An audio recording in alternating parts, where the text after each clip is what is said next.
സഹോദരങ്ങളെ ഹുബ്ബിന്റെ വിഷയമാണ്, മദ്ഹിന്റെ വിഷയമാണ്. അല്ലാഹുവിന്റെ പ്രവാചകൻ നബി മുഹമ്മദ് മുസ്തഫ സല്ലല്ലാഹു അലൈഹി വസല്ലം ആ സമയത്താണ് ഉഹദ് പർവ്വതം കടന്ന് വല്ലാതെ വിറക്കാൻ തുടങ്ങി. പാടുന്നത് പോലെ പേ പിടിച്ചതുപോലെ ഉഹദ് പർവ്വതം കടന്ന് ആടിത്തിമിറുക്കാൻ തുടങ്ങി. അബൂബക്കർ റളിയല്ലാഹു അൻഹു വേച്ചുപോയി. ഉഹദ് പർവ്വതം തകരാൻ പോകുന്നുവോ, ഭൂകമ്പം ഉണ്ടാകാൻ പോകുന്നുവോ?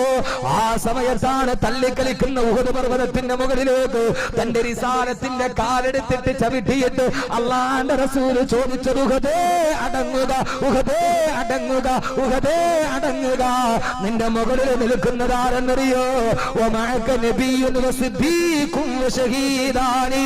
നിന്റെ മുകളിൽ നിൽക്കുന്നതാര്? ഒരു പ്രവാചകനും ഒരു സിദ്ദീഖും, രണ്ട് ഷഹീദുകളുമല്ലയോ, രണ്ട് ഷഹീദുകളുമല്ലയോ?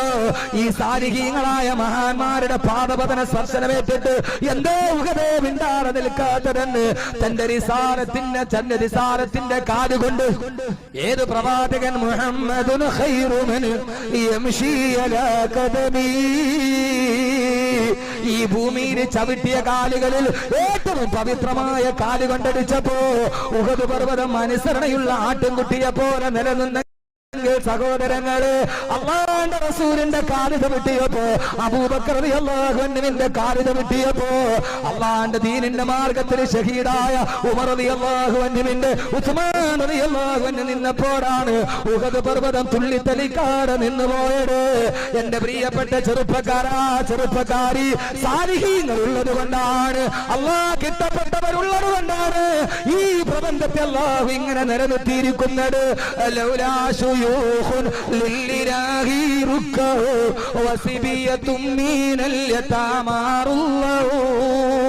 ومهملات للفلاة ركعوا صب عليكم العذاب الأوجع. മഹാന്മാര് പറഞ്ഞതുപോലെ